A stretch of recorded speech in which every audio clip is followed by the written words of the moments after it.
आइए बच्चों, हम लोग आज न्यू चैप्टर स्टार्ट करेंगे और ये हमारी बुक का चैप्टर नंबर 2 है। बहुत ही इंटरेस्टिंग चैप्टर है, इजी चैप्टर है और एग्जाम के लिए इंपॉर्टेंट भी है।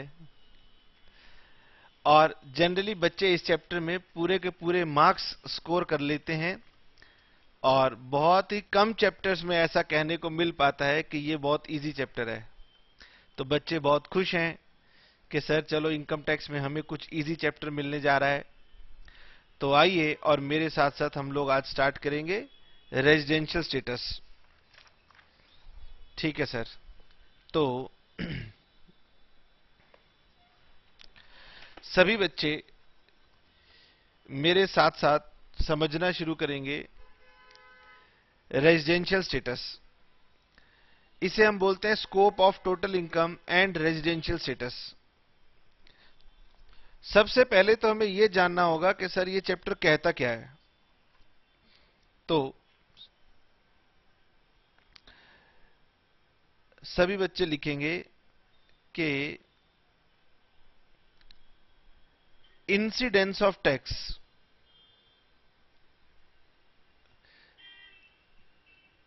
Depends upon nature of income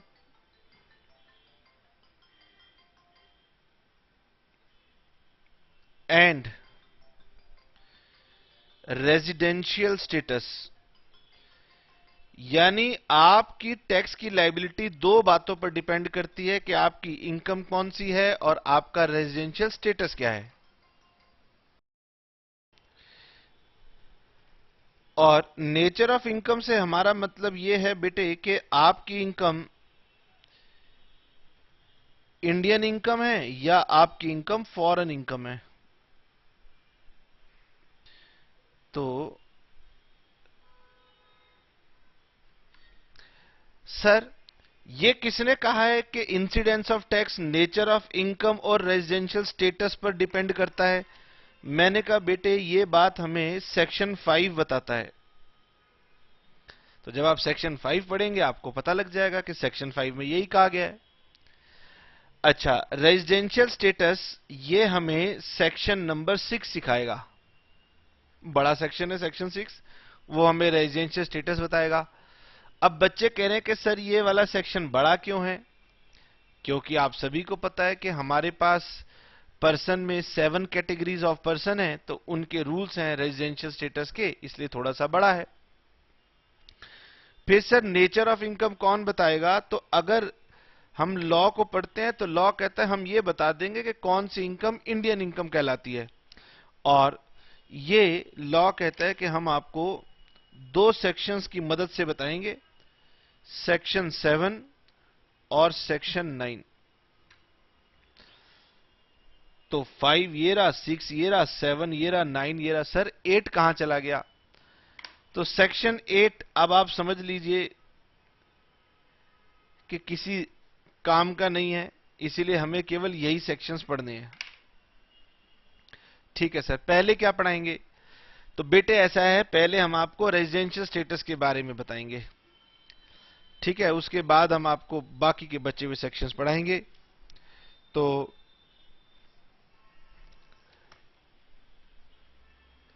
आपकी बुक में लिखा हुआ है, ऊपर कुछ पढ़ने की आवश्यकता नहीं है। आपकी बुक में लिखा हुआ है कि टोटल इनकम जो होती है वो अलग अलग होती है, अगर पर्सन रेजिडेंट इंडिया हो या फिर पर्सन नॉन रेजिडेंट हो। सीधी सीधी बात है कि रेजिडेंशियल स्टेटस का प्रभाव पड़ता है।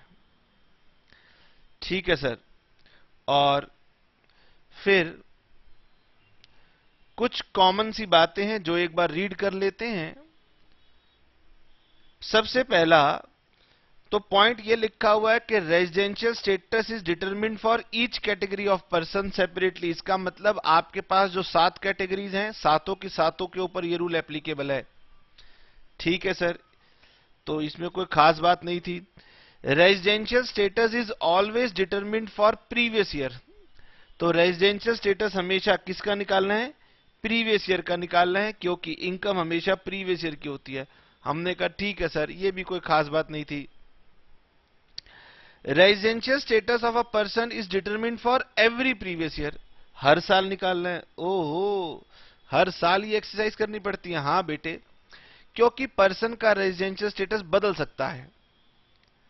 अब बच्चा कह रहे सर मुझे ये भी नहीं पता अभी रेजिडेंशियल स्टेटस होता क्या है। मैंने कहा तो थोड़ी देर में सब जान जाओगे, क्या दिक्कत की बात है। ठीक है सर। अच्छा, अगर पर्सन रेजिडेंट होता है प्रीवियस ईयर में relevant to assessment year in respect of any source of income, हमारे पास 5 इनकम के सोर्सेज हैं जिन्हें आप हेड्स ऑफ इनकम बोलते हो। ठीक है, तो shall be deemed to be resident in respect of each of his other sources of income। मतलब एक इनकम में अगर वो रेजिडेंट है तो बाकी सब में मान लिया जाएगा कि रेजिडेंट है।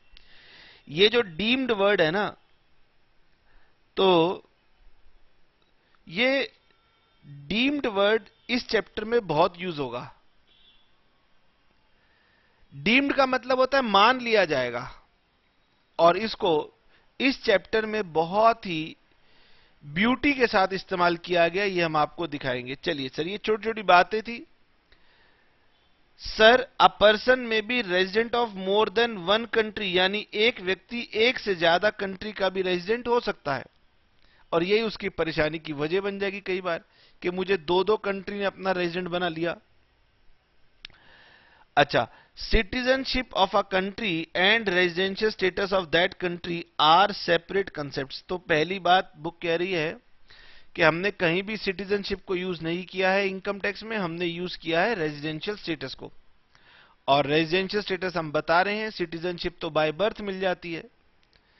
ठीक है जी। और it is duty of the assessee to place all material facts before the assessing officer. ठीक है, यानी ये एक बार रीड करने लायक बातें थी, इसमें से कोई भी ऐसी बात नहीं थी जो मैं आपसे कहूं कि बच्चों याद कर लेना। ठीक है सर। तो सबसे पहले हम लोग क्या पढ़ेंगे? तो बेटे सबसे पहले हम लोग पढ़ेंगे रेजिडेंशियल स्टेटस।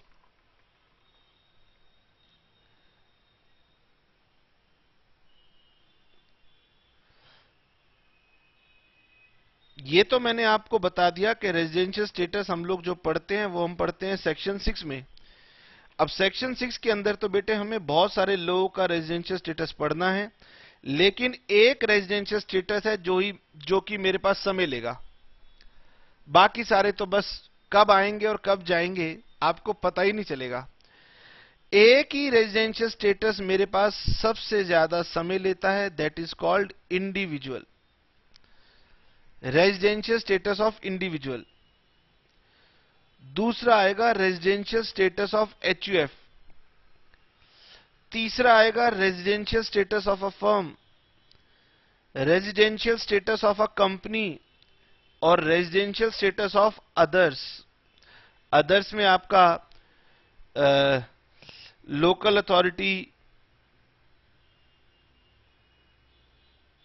और अदर्स में आपका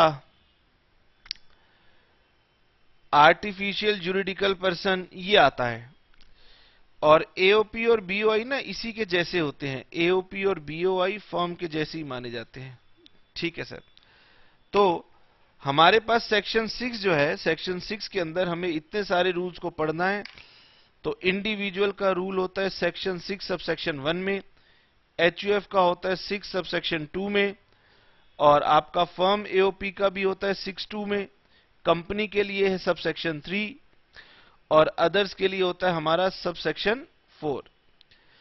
फिर एचयूएफ और इंडिविजुअल के लिए एक एक फर्दर सेक्शन और है, सेक्शन 6 सब सेक्शन 6।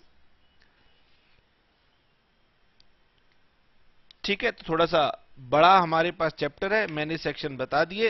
हालांकि सेक्शन की इतनी कोई खास आपको जरूरत नहीं है कि आप याद रखें, फिर भी मैंने आपको बता दिया। चलिए जी, मेरे पास सबसे बड़ा जो डिस्कशन का टॉपिक है वो है इंडिविजुअल का। तो इंडिविजुअल का जब मैं रेजिडेंशियल स्टेटस कैलकुलेट करूंगा तो मेरे सामने में दो फैक्ट्स आएंगे। या तो सिंपल सी बात होगी वो पर्सन रेजिडेंट होगा या वो पर्सन रेजिडेंट नहीं होगा। तो या तो इंडिविजुअल कहलाएगा रेजिडेंट या फिर इंडिविजुअल कहलाएगा नॉन रेजिडेंट। ठीक है, और लॉ कहता है कि रेजिडेंट है या नहीं है, इसके लिए सेक्शन 6 सबसेक्शन 1 को जाके रीड कर लो। और सेक्शन 6 सबसेक्शन 1 क्या कहता है? सेक्शन 6 सबसेक्शन 1 कहता है कि देखो, मैं आपको दो कंडीशन बताऊंगा और इंडिविजुअल, अच्छा हमने इंडिविजुअल के स्पेलिंग गलत लिख रखे हैं, इंडिविजुअल। तो इंडिविजुअल के लिए लॉ कहता है कि रेजिडेंट तब होता है if he satisfy any one of the two conditions. तो लॉ कहता है कि मैं आपको दो शर्तें बता दूंगा, दोनों में से कोई एक शर्त भी अगर एसएससी पूरी कर देगा इंडिविजुअल, तो हम उसे बोल देंगे रेजिडेंट। सर तो फिर नॉन रेजिडेंट कब होगा बताओ? दो शर्तें हैं और दोनों में से कोई एक शर्त पूरी हो जाए तो वो रेजिडेंट हो जाएगा, तो मुझे बताओ नॉन रेजिडेंट कब होगा?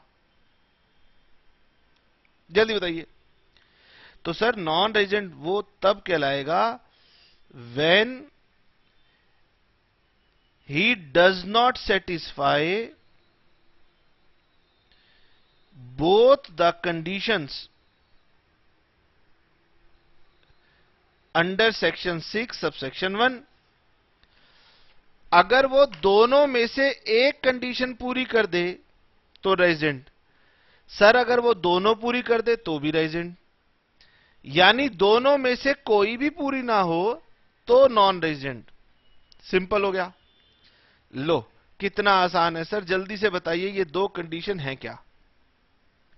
ठीक है, मैं आपको पहले बुक से रीड करा देता हूं कि सर दो कंडीशन है क्या। इतनी छोटी सी कंडीशन है कि कहने की बात नहीं है।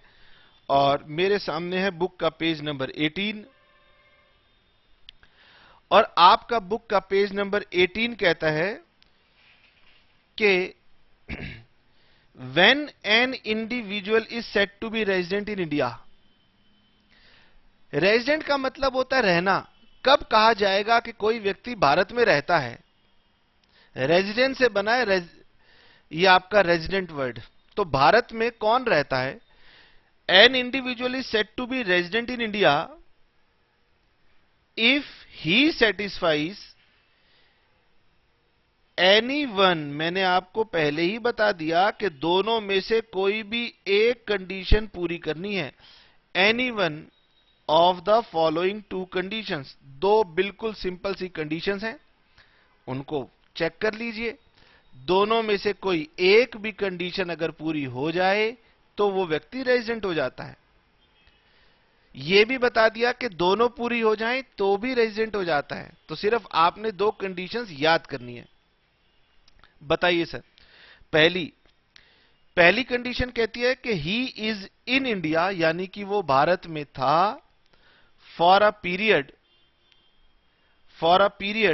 अब इसको छोटा कर देते हैं,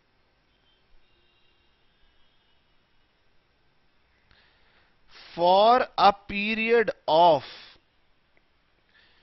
he is in India for a period of 182 days or more in the relevant previous year।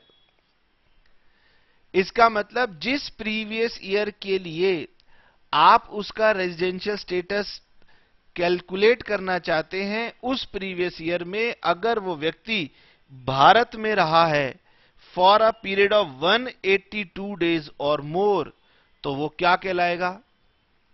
Sir वो कहलाएगा रेजिडेंट इन इंडिया। ठीक है, अब मेरे साथ साथ बच्चे बातों को समझना शुरू करेंगे कि कितनी सरल कंडीशन है, कुछ भी इसके अंदर समझाने लायक बात भी नहीं है।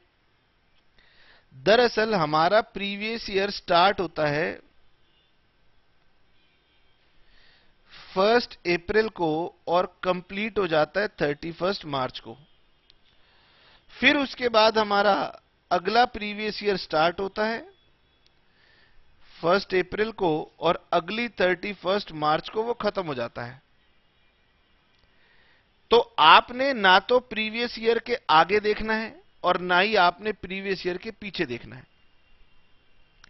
सर एक काम करते हैं, इसे लिख देते हैं 15, 16, इसे लिख देते हैं 16 और 17, यानी ये मेरा एक प्रीवियस ईयर है 15, 16 और ये मेरा दूसरा प्रीवियस ईयर है 16, 17। तो लॉ कहता है कि भाई प्रीवियस ईयर 15, 16 का रेजिडेंशियल स्टेटस अलग कंप्यूट होगा और 16, 17 का रेजिडेंशियल स्टेटस अलग कंप्यूट होगा। अब मैंने कहा चलिए कैसे कंप्यूट होगा, तो उन्होंने कहा पहली कंडीशन सुन लो, इस प्रीवियस ईयर के अंदर देखिए कि वो व्यक्ति भारत में कितने दिन था। अगर वो भारत में more than equal to 182 days था तो रेजिडेंट है, ठीक है।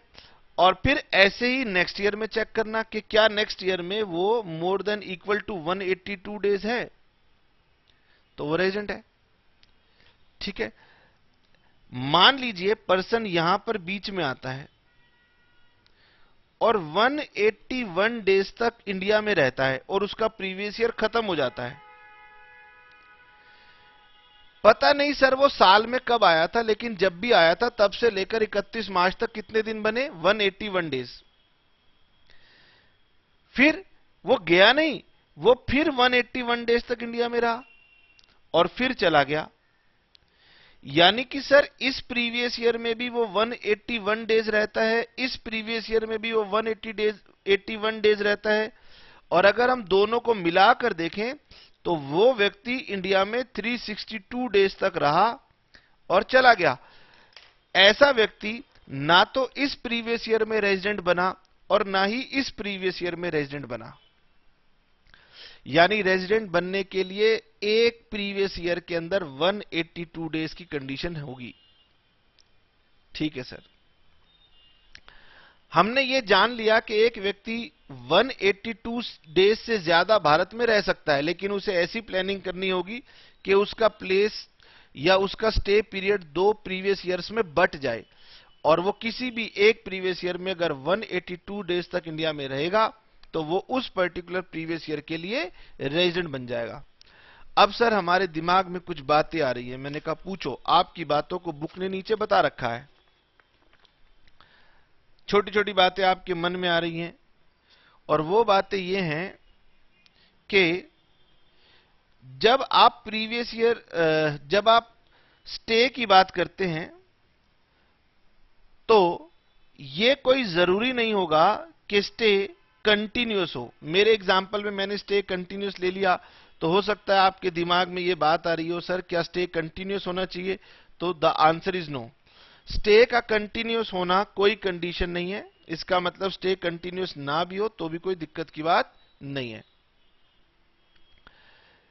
ऐसा भी कोई जरूरी नहीं है कि आपका स्टे एक ही प्लेस पर होना चाहिए।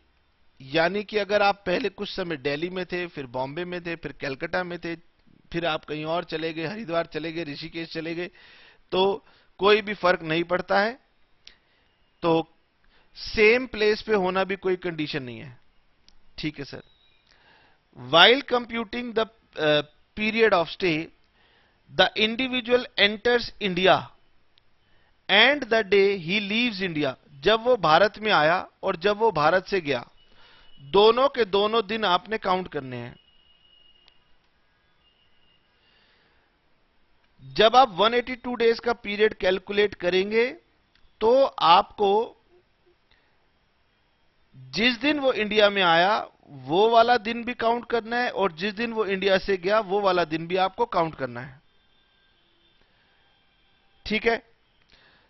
ऐसा क्यों होता है? ऐसा इसलिए होता है क्योंकि थ्योरेटिकली हमें यह नहीं दिया होता कि वो व्यक्ति इंडिया में किस टाइम आया और किस टाइम गया। प्रैक्टिकल लाइफ में हमें टाइम दिया हुआ होता है, और जब टाइम दिया हुआ होता है तो फिर हम आवर्स में कैलकुलेशन करते हैं और टोटल आवर्स को इकट्ठा करते हैं, और फिर 24 आवर्स को हम वन डे मानते हैं।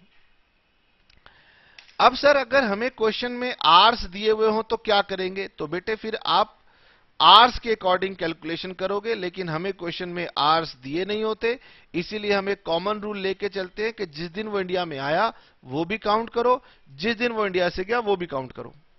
ठीक है, मैं आपको करके दिखाता हूं। देखिए, मेरे साथ साथ सभी बच्चे इलस्ट्रेशन नंबर 2.1 एक बार रीड करेंगे। Sorry, a citizen of USA, तो पहले सिटीजनशिप का अभी कोई काम नहीं है, सिटीजनशिप को भूल जाओ।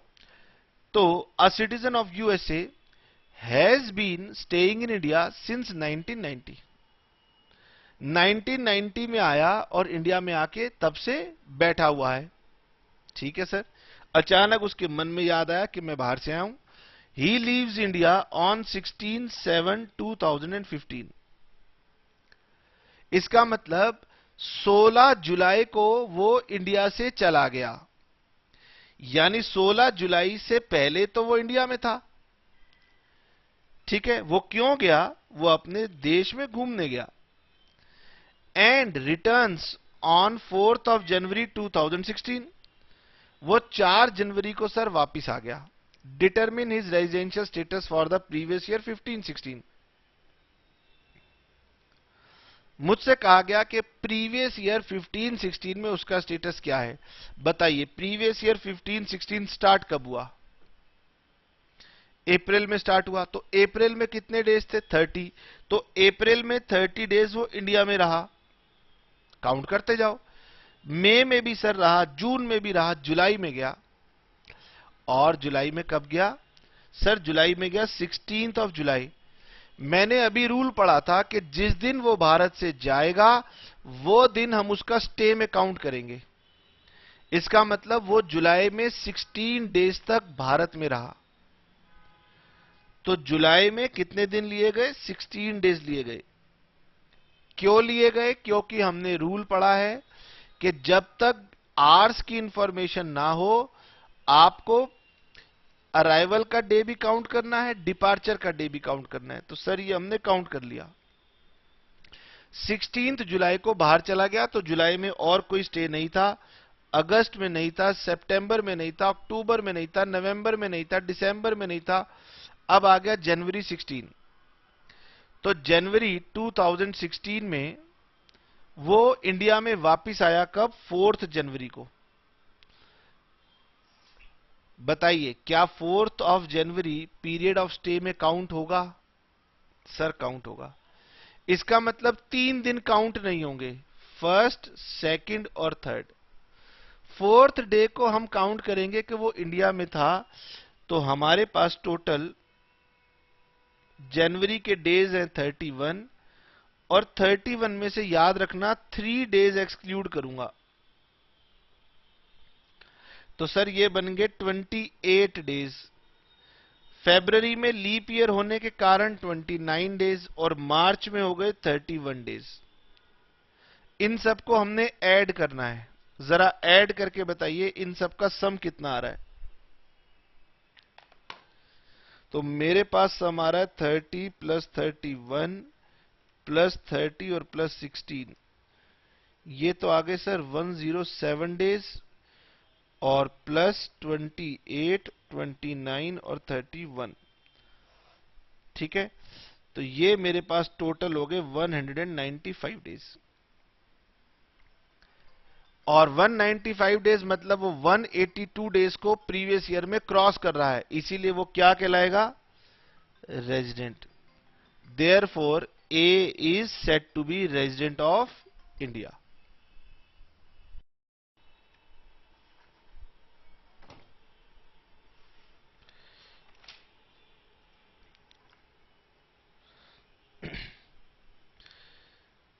हमने सीखना शुरू किया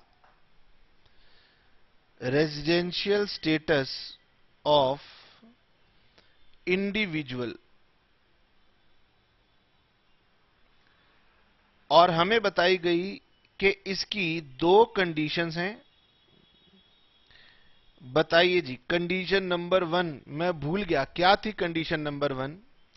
सर पहली कंडीशन थी ही must be in India for 182 days, यानी कि 182 डेज हो तो भी रेजिडेंट होगा, या 182 डेज से ज्यादा हो,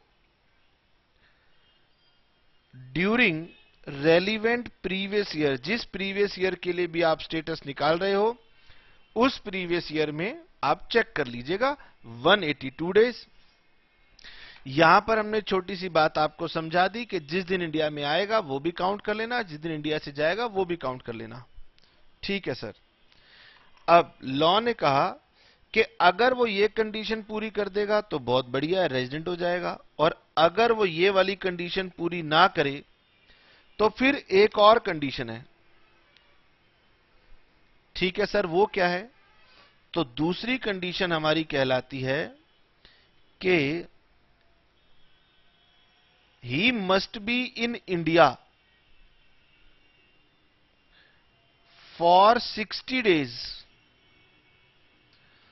और more in relevant previous year, यानी कि वो भारत में 60 डेज या उससे ज्यादा था।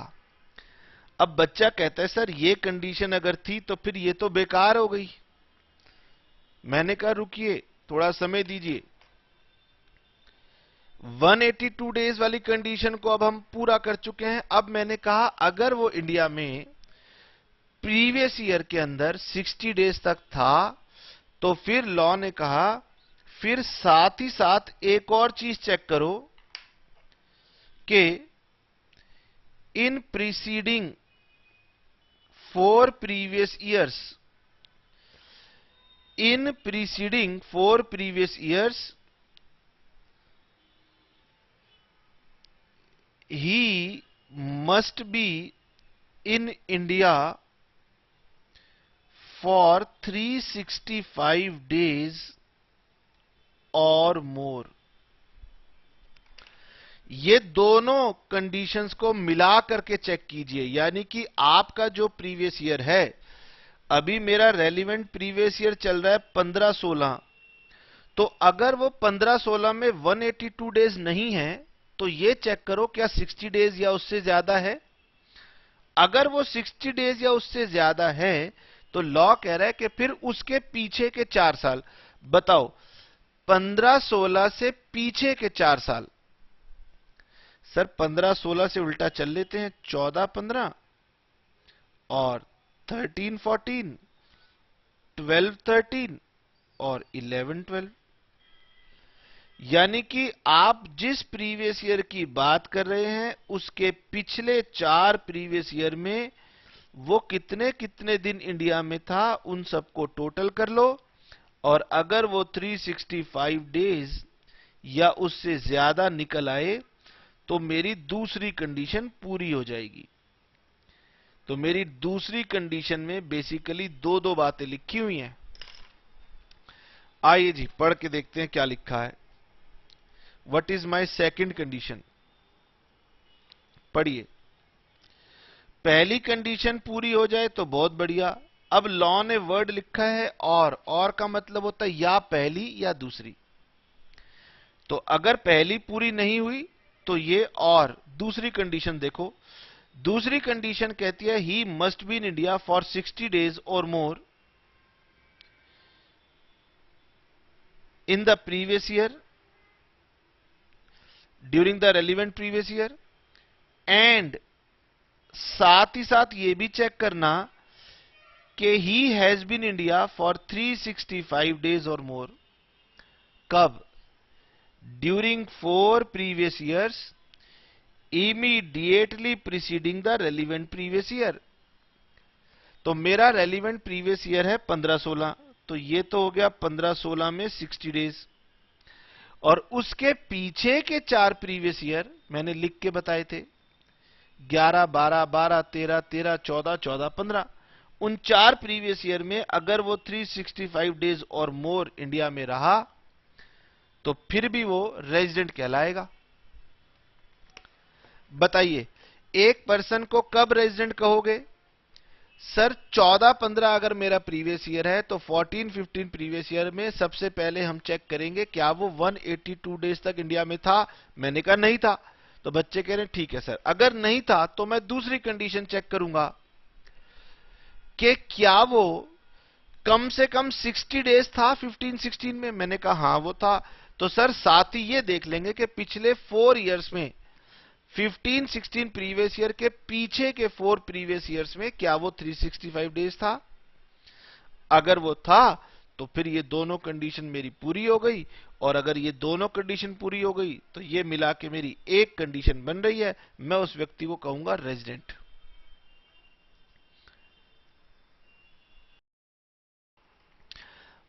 आइए बेटे, अभी हम बहुत सारे क्वेश्चन करेंगे और ये सारी बातें आपको अच्छे से समझ में आ जाएंगी, लेकिन अभी मेरा लॉ कंप्लीट नहीं हुआ, तो पहले हम अपना पूरा लॉ पढ़ लेना, उसके बाद हम आगे चलेंगे। आप मुझे केवल इतनी सी बात का आंसर बताइए कि एक पर्सन कब रेजिडेंट होता है। बच्चे कह रहे हैं सर अभी आपने बताया एक व्यक्ति रेजिडेंट होता है जब वो इन दोनों में से कोई भी एक कंडीशन को फुलफिल कर दे, या तो 182 डेज या 60 डेज प्लस 365 डेज। तो दोनों में से एक कंडीशन पूरी हो जाए तो हम उसे बोलते हैं रेजिडेंट। अब लॉ ने कहा कि ये जो सेकंड कंडीशन है ना, ये अप्लाई नहीं होगी, does not apply in the following cases. इसका मतलब बहुत साफ है बेटे कि मैं ये कहना चाहता हूं कि कुछ ऐसे केसेस हैं जहां पर दूसरी कंडीशन गवर्नमेंट हटा लेगी, यानी उन केसेस में सिर्फ और सिर्फ पहली कंडीशन से ही कोई व्यक्ति रेजिडेंट हो सकता है। ठीक है, तो आपको अब जानना है कि ऐसी कौन सी केसेस हैं जहां पर ये सेकंड कंडीशन अप्लाई नहीं होगी। ठीक है सर, सेकंड कंडीशन कहां नहीं अप्लाई होगी? तो बेटे हमारी बुक ने लिखे हैं 2 केस, लेकिन हम उन 2 केसेस को 3 केसेस में पढ़ेंगे। वही बुक ने ना 2 केस बताए हैं और हमने उन्हीं 2 केसेस को 3 केसेस बना देना है। नंबर 1, नंबर 2 और नंबर 3। पहला case, individual citizen of India, यानी वो भारत का नागरिक है, भारत में पैदा हुआ। Individual citizen of India leaving India for the purpose of employment outside India. इसका मतलब अपनी एम्प्लॉयमेंट के कारण वो इंडियन सिटीजन भारत छोड़ के जा रहा है। देखिए जी, सबसे पहली इंपॉर्टेंट बात याद रखना, वो क्या होना चाहिए? सिटीजन ऑफ इंडिया होना चाहिए, यानी कि किसी और व्यक्ति को यह सुविधा नहीं है। अगर आप भारत के सिटीजन हैं और आप अपनी एम्प्लॉयमेंट की वजह से या एम्प्लॉयमेंट के काम से इंडिया से बाहर जाएंगे तो फिर ये वाली कंडीशन आपके ऊपर अप्लाई नहीं करेंगे। फिर 182 डेज इंडिया में होना जरूरी है, तभी आप रेजिडेंट बनेंगे। ठीक है सर। और दूसरा, for the purpose of employment. अब ऐसा है, बिजनेसमैन की तो आदत बन गई है, सर मैं चाइना आता जाता रहता हूं। मैंने कहा क्यों जाते हो? सर मेरा बिजनेस है, मैं इंपोर्ट करने जाता हूं। बिजनेसमैन तो बहुत बार बाहर जाता है, तो यहां पर बिजनेसमैन कवर्ड नहीं है, यहां पर सर्विस करने वाले लोग कवर्ड हैं। ठीक है सर। सर मैं घूमने के लिए बहुत बाहर जाता हूं। मैंने कहा तुम भी कवर नहीं हो, घूमने वाले भी कवर नहीं है। सर मेरी इंडिया में जॉब थी और मुझे कंपनी ने बाहर भेज दिया। मैंने कहा तुम कवर्ड हो, क्योंकि यहां पर यह नहीं लिखा कि नई एम्प्लॉयमेंट के लिए कोई बाहर जा रहा है, यह भी नहीं लिखा कि कोई नई नौकरी के लिए जा रहा है। यानी आपकी एम्प्लॉयमेंट पहले से इंडिया में हो तो भी ये एग्जेम्पशन आपको मिल रही है, और अगर आप किसी नई एम्प्लॉयमेंट के लिए जा रहे हो तो भी आपको एग्जेम्पशन मिल रही है। लेकिन एम्प्लॉयमेंट वाले लोगों के लिए ये एग्जेम्पशन है, ये बिजनेस वालों के लिए नहीं है, घूमने वालों के लिए नहीं है। ठीक है सर, पहली बात हम समझ गए। अब मैं कंफ्यूजन दूर कर दूं बच्चों की कि बुक में ना एक ही कंडीशन में दो दो पॉइंट डाल रखे हैं, तो मैंने सिंप्लीफाई करने के लिए यहां से दोनों पॉइंट अलग कर लेने हैं। There are two exceptions. अब बुक कह रही है there are two exceptions. Number one, individual who is citizen of India and who leaves India in the previous year for the purpose of employment outside India. यानी कि आप Indian citizen हैं और employment की वजह से आप इंडिया से बाहर जा रहे हैं, तो 60 डेज आपके लिए गवर्नमेंट ने हटा लिए, 182 डेज से गवर्नमेंट आपका रेजिडेंशियल स्टेटस कैलकुलेट करेगी। ठीक सर। और इसी वन में एक और केस दिया हुआ है, in case of an individual who is citizen of India and who leaves India in the previous year as a member of crew of Indian ship. यानी एक पॉइंट के अंदर ही गवर्नमेंट ने ना दो दो केसेस बता रखे हैं, ए केस और बी केस, और मैंने क्या किया, इसे केस नंबर 1 बना दिया, इसे केस 2 बना दिया, और 2 नंबर को मैं केस नंबर 3 बना दूंगा। इससे हमें समझने में और कहने में आसानी रहती है। बताइए जी, दूसरा केस बताइए। दूसरी एक्सेप्शन है, एक ऐसा individual who is citizen of India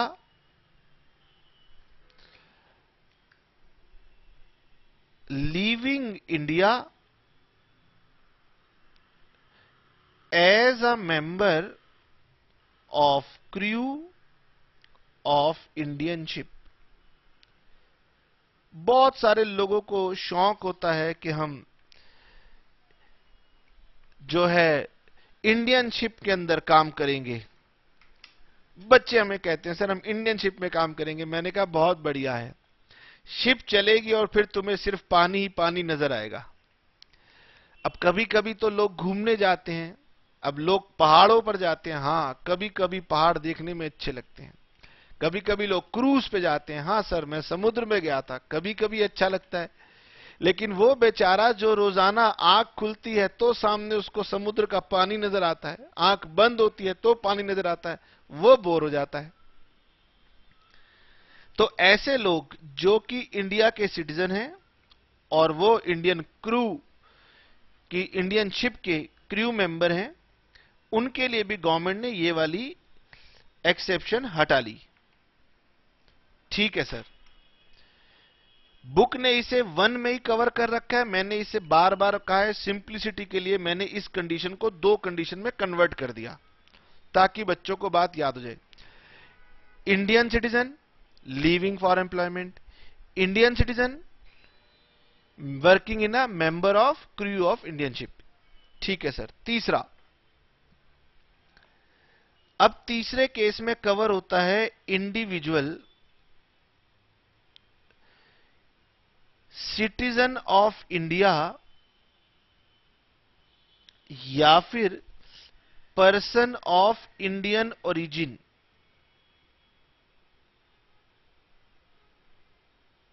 समझना, आप क्या है, आप भारत में पैदा हुए और फॉरेन कंट्री में जाके सेटल हो गए। इंडिया में पैदा हुए, फॉरेन कंट्री में जाके सेटल हो गए। अब कभी कभी मन करता है कि चलो इंडिया में जाऊंगा तो अपने सारे रिलेटिव से मिलकर आऊंगा।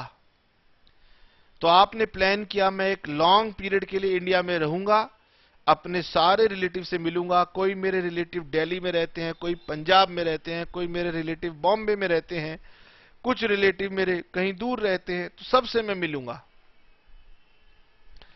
तो ऐसे सिटीजन जो फॉरेन में जाके सेटल हो जाते हैं, गवर्नमेंट ने कहा कि जब आप इंडिया में आएंगे, comes on a visit to India, आप इंडिया में जब विजिट पर आएंगे तो हम आपकी 60 डेज की कंडीशन को हटा देंगे।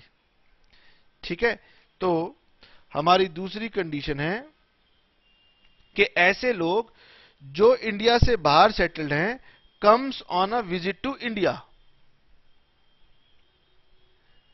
Comes on a visit to India, Bharat भ्रमण के लिए आएंगे। ठीक है ना सर, फॉरेन में सेटल हो गए, फॉरेनर से शादी कर ली और फॉरेनर से कह रहे हैं चल डार्लिंग तुझे इंडिया दिखा के लाता हूं, ताजमहल भी दिखाऊंगा, रिश्तेदारों से भी मिलवाऊंगा, सारे काम करूंगा। तो बेटे इसके अंदर सिटीजन ऑफ इंडिया को ये एग्जेम्पशन है, और साथ ही साथ ये exemption person of Indian origin को भी है। और सर ये पर्सन ऑफ इंडियन ओरिजिन कौन है? Who is said to be person of Indian origin। तो इसे बोलते हैं भारत मूल के निवासी। भारत मूल के निवासी से मेरा मतलब यह है कि अगर कोई इंडिविजुअल है जिसके पेरेंट्स, मतलब मदर, फादर, या जिसके ग्रैंड पेरेंट्स यानी मदर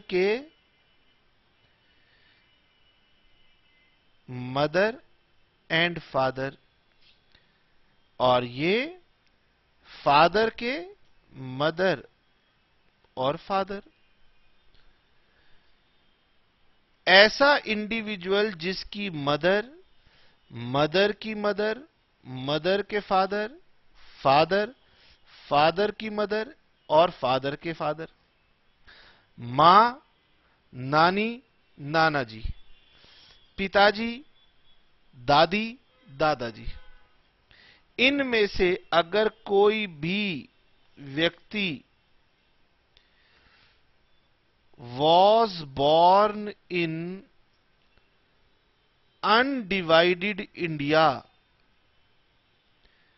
यानी भारत के विभाजन से पहले अगर इनमें से कोई भी व्यक्ति भारत में पैदा हुआ था, तो फिर ये इंडिविजुअल कहलाएगा पर्सन ऑफ इंडियन ओरिजिन। ठीक है, person of Indian origin, person of Indian origin. और फिर इसके लिए भी हमारी दूसरी कंडीशन हट जाएगी, यानी इन 3 केसेस में सेकंड कंडीशन एप्लीकेबल नहीं होती है और सिर्फ फर्स्ट कंडीशन एप्लीकेबल होती है। ठीक है सर, तो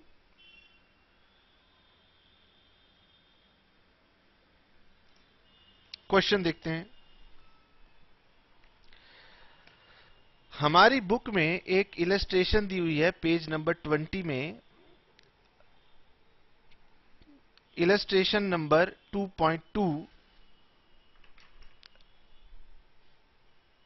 Indian citizen and businessman Shri Rajagopal who resides in Jaipur went to Germany for the purpose of employment on 15th 8 2015 and come back to India on 10th of November 2016.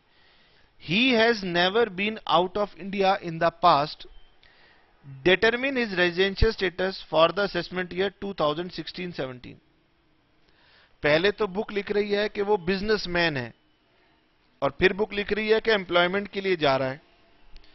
तो क्या कहना चाह रही है बुक, ये तो मुझे समझ में नहीं आया, लेकिन ये समझ में आ गया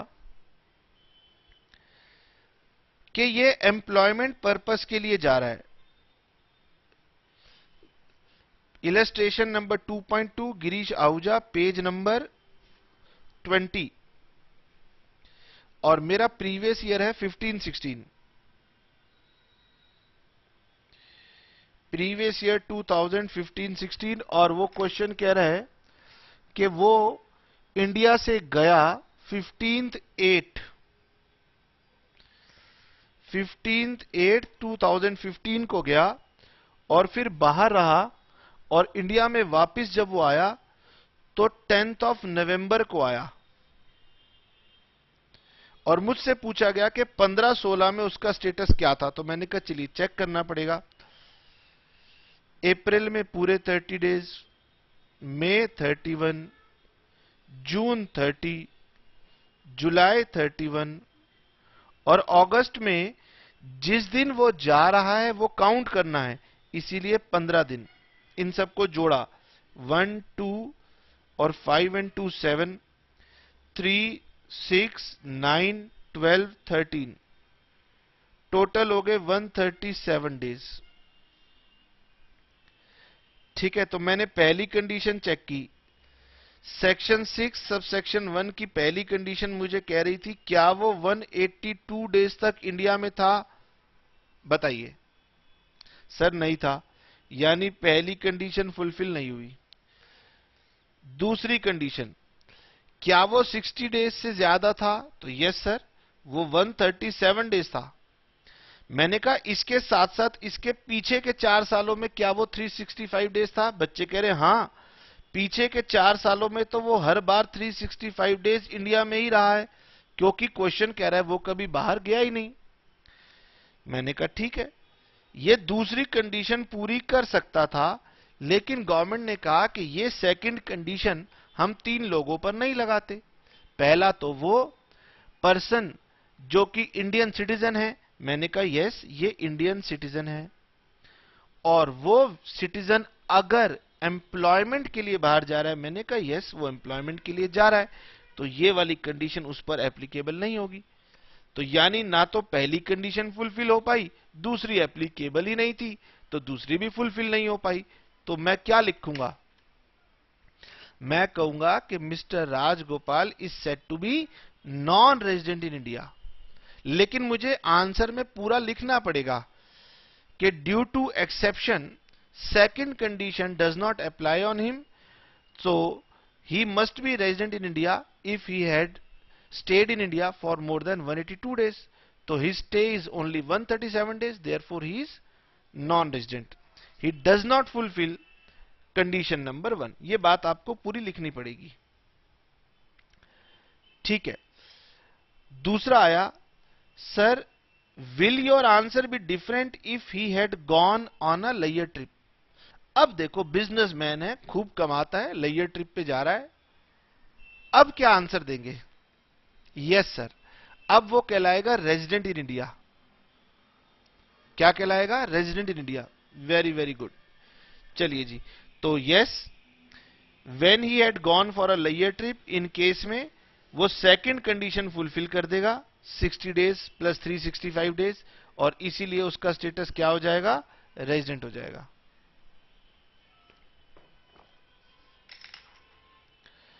ठीक है सर, वापिस चलते हैं जी।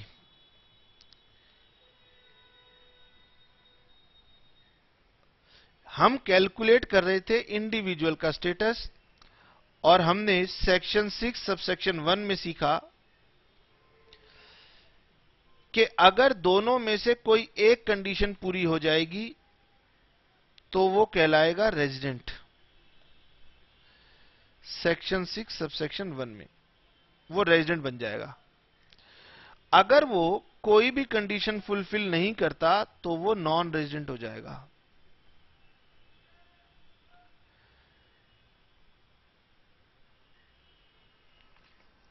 ये बात हमने सीख ली, और जैसे ही वो नॉन रेजिडेंट हुआ, बेटे दिमाग लगाना बंद कर देना। नॉन रेजिडेंट हो गया, बात खत्म हो गई। लेकिन अगर वो रेजिडेंट हुआ तो हमारी लॉ कहती है कि ये अभी फाइनल डेस्टिनेशन नहीं है। हमने कहा लो, अब क्या दिमाग लगाना है। गवर्नमेंट ने कहा देखो, अगर वो रेजिडेंट है तो फिर आपको एक और फर्दर कंडीशन है, उसे चेक करना है। मैंने कहा क्या चेक करना है, लॉ कह रही है बताते हैं। आपने चेक ये करना है अब कि क्या वो ऑर्डिनरी रेजिडेंट है या फिर वो नॉट ऑर्डिनरी रेजिडेंट है।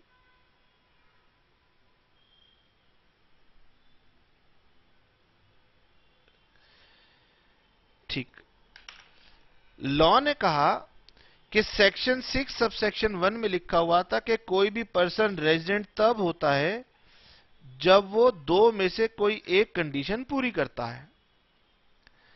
अब लॉ कह रही है कि कोई भी व्यक्ति ऑर्डिनरी रेजिडेंट होता है जब वो दोनों कंडीशन को सेटिस्फाई करता है। अब ये दो नई कंडीशन मेरे सामने आएंगी। और सर नॉट ऑर्डिनरी रेजिडेंट कब होता है? जब he does not fulfill any one या फिर both of the conditions, और ये वाली कंडीशन सेक्शन 6 सबसेक्शन 6 में लिखी हुई है। ठीक है, आपको सेक्शन से मतलब नहीं, आपको कंडीशन से मतलब है। तो सर अब दो नई शर्तें मेरे सामने और आ गई। मैंने कहा पहली तो कंडीशन चेक करो 182 डेज या 60 प्लस 365 डेज। अगर दोनों में से एक पूरी हो गई तो रेजिडेंट हो जाएगा, और रेजिडेंट होने के बाद आपको फर्दर चेक करना पड़ेगा कि क्या वो ऑर्डिनरी रेजिडेंट है या नॉट ऑर्डिनरी रेजिडेंट है। अब सर ये क्या कंडीशन है? तो लॉ ने कहा सेक्शन 6 सबसेक्शन 6 में जाइए, वहां दो शर्तें लिखी हैं। क्या लिखी हैं? आइए जी देखते हैं वो दो कंडीशन क्या है। तो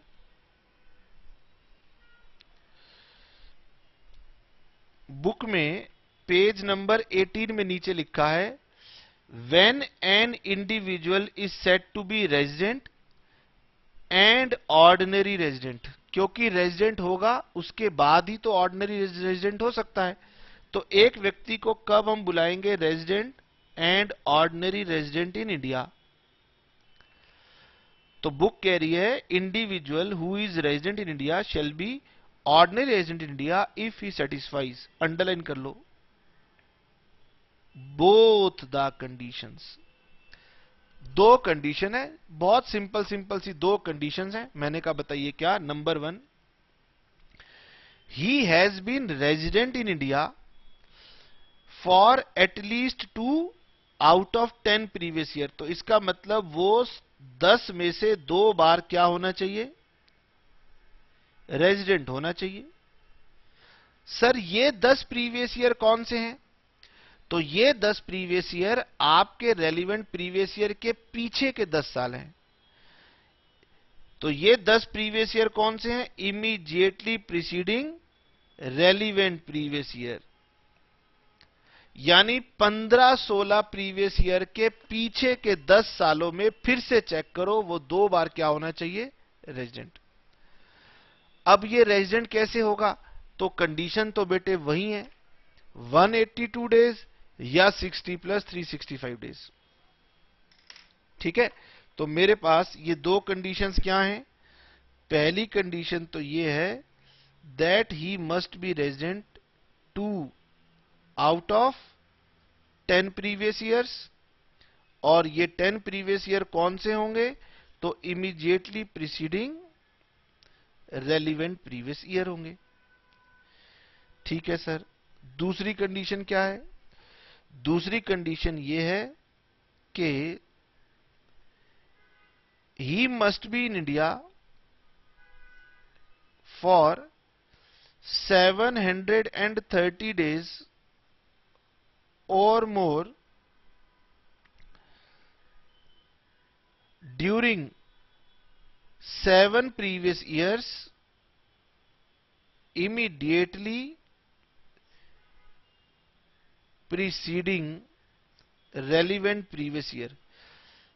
अब जब मैं रेलिवेंट प्रीवियस ईयर लिखूंगा तो उसका मतलब मेरे लिए 15-16 हो गया, यानी कि प्रीवियस ईयर 15-16 के पीछे के 7 सालों में कम से कम 730 दिन होना चाहिए। साथ ही साथ 15-16 प्रीवियस ईयर के पीछे के 10 प्रीवियस ईयर्स में कम से कम 2 बार रेजिडेंट होना चाहिए।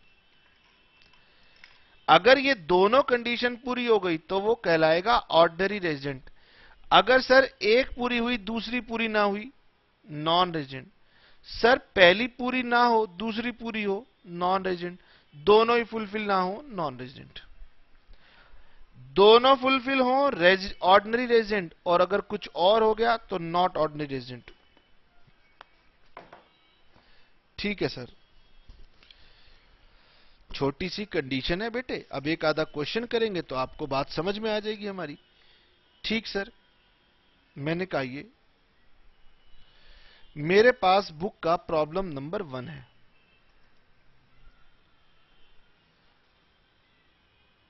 Problem number 1, Girish Ahuja book, page number है 20।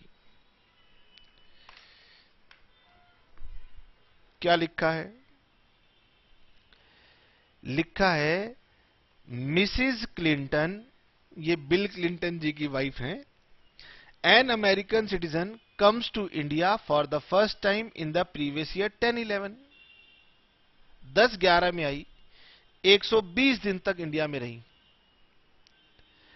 During previous year 11-12, 12-13, 13-14, 14-15 and 15-16। तो 1, 2, 3, 4 और मेरा relevant previous year 5।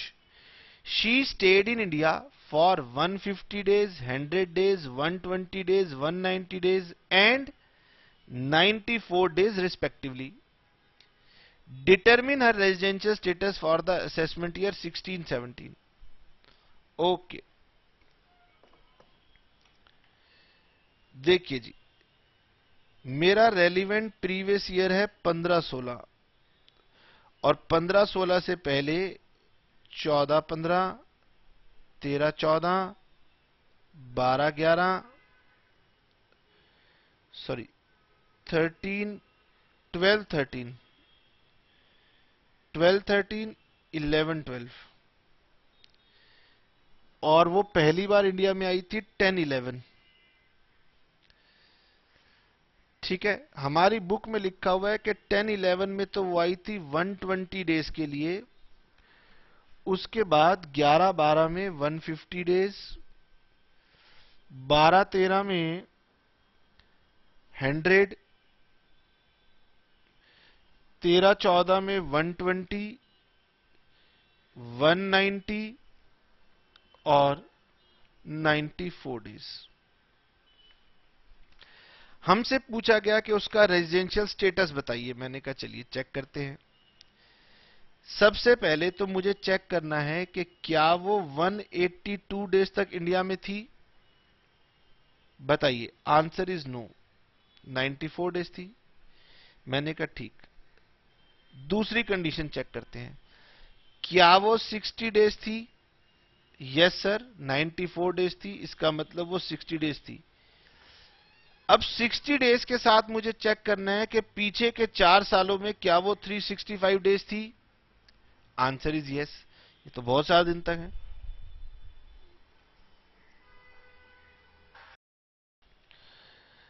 Relevant previous year में 60 डेज प्लस पीछे के 4 सालों में काउंट कीजिए 190, 120, 100 और 150। तो सर ये हो गया 560 डेज। तो ये मोर देन 365 डेज है, तो ये वाली कंडीशन सेटिस्फाई हो गई, इसीलिए मैंने इसे नाम दे दिया रेजिडेंट।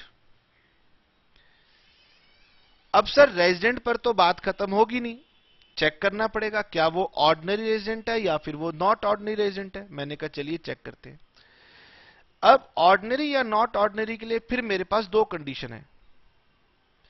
पहला, चेक करो वो कब कब रेजिडेंट थी।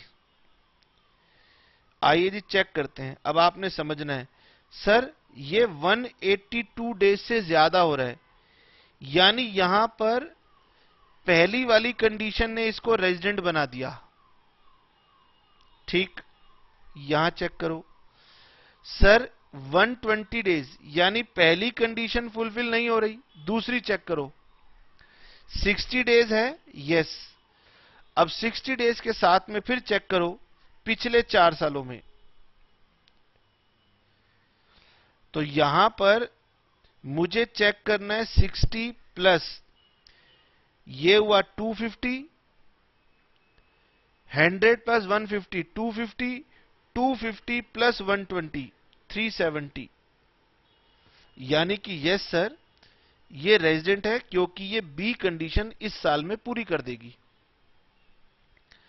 मुझे 2 बार रेजिडेंट चाहिए थे, तो मुझे 2 बार रेजिडेंट मिल गए।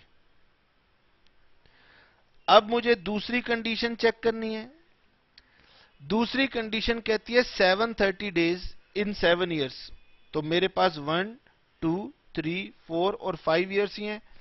उसके बाद ये 0 0 चलेंगे। तो मैंने कहा ये चेक कर लेते हैं कितने डेज हो रहे हैं। 190 प्लस 120 प्लस 100 प्लस 150 और प्लस 120 680 डेज। यानी कि ये तो सिर्फ और सिर्फ 680 डेज तक ही थी। 730 डेज ही कंडीशन पूरी नहीं कर रही। तो इसको मैं क्या कहूंगा? इसे मैं कहूंगा कि मिसिस क्लिंटन इज रेजिडेंट। वो रेजिडेंट तो है but not ordinary resident in India.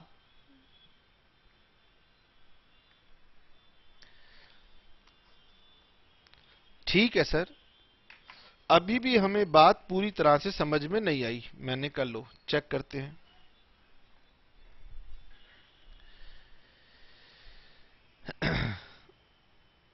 Illustration number चलो पहले 2.3 ही पढ़ लेते हैं। 2.3 में क्या लिखा है? R German national comes to India for the first time during 11-12। ठीक है। During previous year 11-12, 12-13, 13-14 and 14-15 he was in India for 156, 72, 183 or 161 days.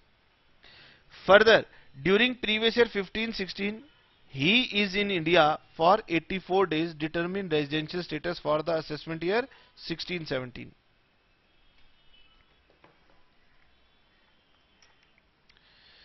आइए जी, illustration number 2.3 Girish Ahuja book page number 20। Question कह रहा है प्रीवियस ईयर 15-16 में 84 डेज और उसके पीछे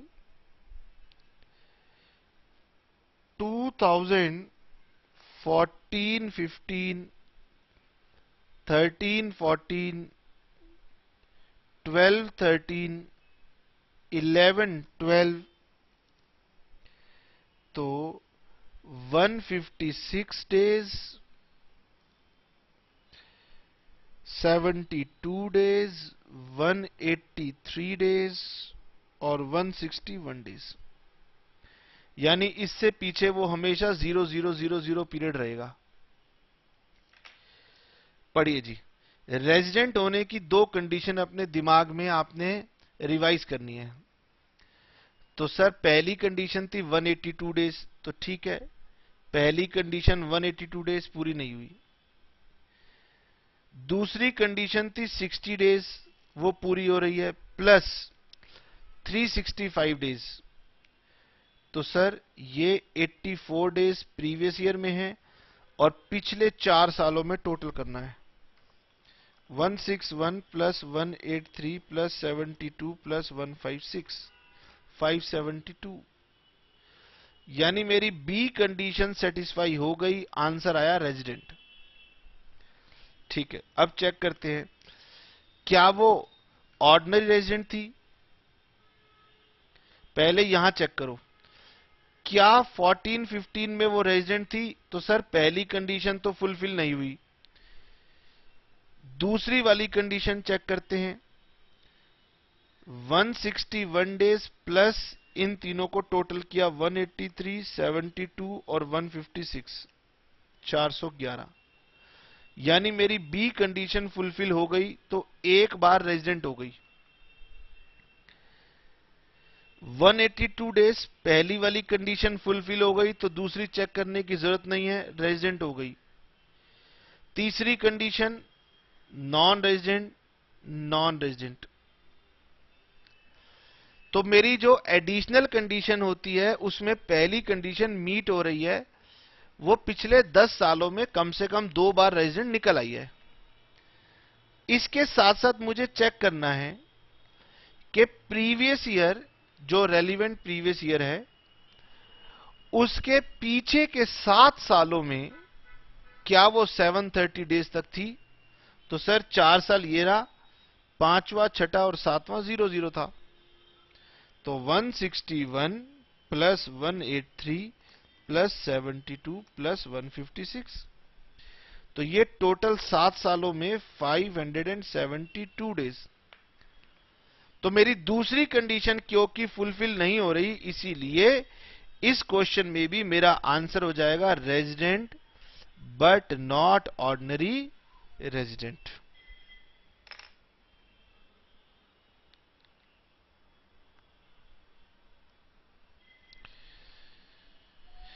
अब ये आपको पूरा का पूरा पढ़ना पड़ेगा और ऐसे ही आपको एग्जाम में भी एक्सप्लेन करके दिखाना पड़ेगा कि उसने कौन सी कंडीशन मीट की और कौन सी कंडीशन नहीं मीट की।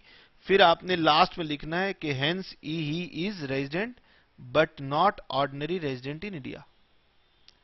ठीक है सर, आइए जी एक और क्वेश्चन देखते हैं।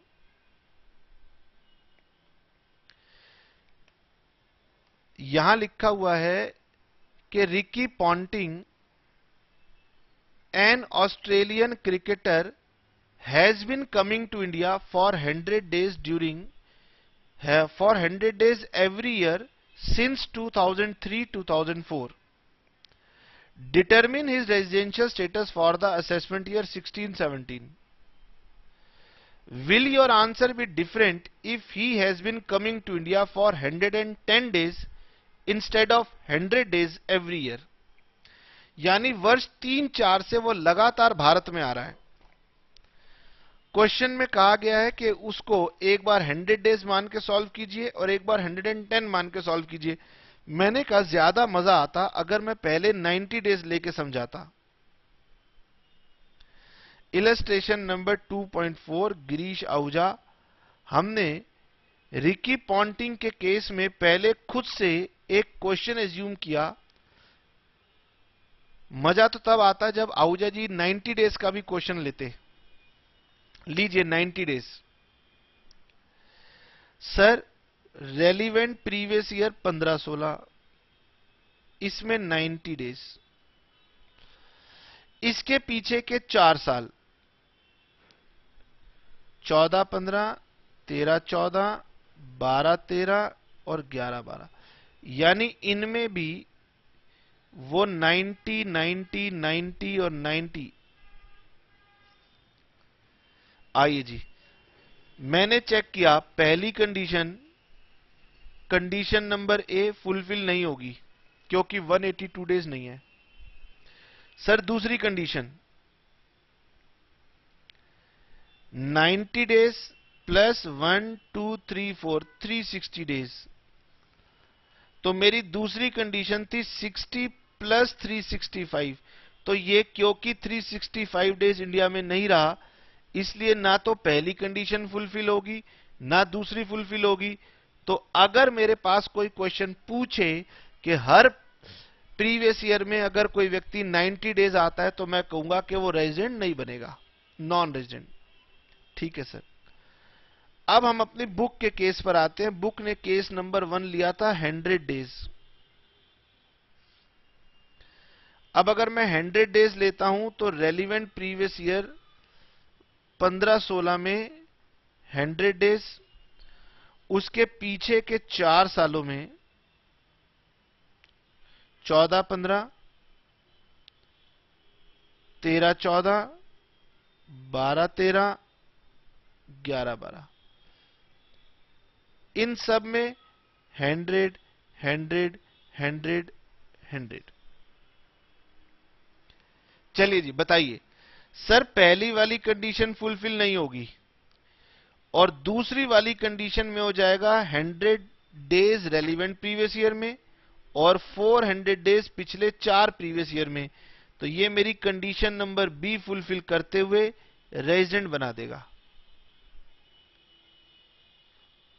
ठीक है, और यही बी कंडीशन की वजह से यहां भी वो रेजिडेंट बनेगा, यहां भी रेजिडेंट बनेगा, यहां भी रेजिडेंट बनेगा, यहां भी रेजिडेंट बनेगा, पीछे तक जहां तक जाओगे यही बनेगा। 10 11 9 10, क्योंकि वो वर्ष 3 4 से लगातार आ रहा है। ठीक है, तो मुझे तो 2 ही बार चाहिए थे, यानी मेरी जो ऑर्डिनरी रेजिडेंट की पहली कंडीशन होती है वो फुलफिल हो गई। ठीक, अब बताओ क्या उसकी दूसरी कंडीशन फुलफिल होगी? 7 सालों में 730 दिन? नहीं सर, वो तो 7 सालों में केवल 700 दिन ही इंडिया में रहा है। तो जो ऑर्डिनरी रेजिडेंट में 2 कंडीशन होती थी उसमें से पहली कंडीशन तो फुलफिल होगी, लेकिन दूसरी कंडीशन फुलफिल नहीं हो पाएगी, इसीलिए उसका स्टेटस बन जाएगा resident but not ordinary resident. Sir क्या बदलाव होगा अगर 110 डेज हो जाएंगे? सोचो, अगर 110 डेज हो जाएंगे तो ये 770 हो जाएगा और ये कंडीशन मीट हो जाएगी, तो वो बन जाएगा रेजिडेंट एंड ऑर्डिनरी रेजिडेंट। तो हमने ये आपके लिए होमवर्क में दिया है, आपको ये पढ़ना है। ठीक है, maybe I will be little bit fast. आपको लग रहा होगा कि मैं फास्ट चल रहा हूं या फास्ट चलूंगा, तो बेटे फास्ट चलना पड़ेगा क्योंकि हमारे टेक्स्ट का सिलेबस बहुत ज्यादा है। कई टीचर ना 4 घंटे में ये कंसेप्ट आपको पढ़ाएंगे और मैंने जो आपको 1 आवर में कंप्लीट किया। तो बेटे आप ये मत समझें कि मैं फास्ट चल रहा हूं, मैं आपको सच्चाई बता रहा हूं कि अगर मैं स्लो चलूंगा, एक एक छोटा छोटा पॉइंट आपको लिखवाऊंगा, तो फिर हमारा सिलेबस कंप्लीट नहीं हो पाएगा। हमारे पर दबाव है सिलेबस को टाइमली कंप्लीट करने का, इसीलिए आप कोशिश करें बातों को समझने की, आपसे जरूर बनेगा। आप होमवर्क में ले इलस्ट्रेशन नंबर 2.3 तक तो हमने कर लिया, रादर 2.4 तक कर लिया। तो आपको मैं होमवर्क दे रहा हूं 2.1 से लेकर के मेरे पास इलस्ट्रेशन नंबर 2.10 है। ये सारी इलस्ट्रेशंस आपने रीड करनी है और इंडिविजुअल के रूल्स को आपने लर्न करना है। पेज नंबर 20 to 22 जाएगा, बाकी हम नेक्स्ट क्लास में डिस्कस करेंगे। इंडिविजुअल का मैंने आपके लिए कंप्लीट कर दिया है rule. Okay, ta-ta, bye bye, see you.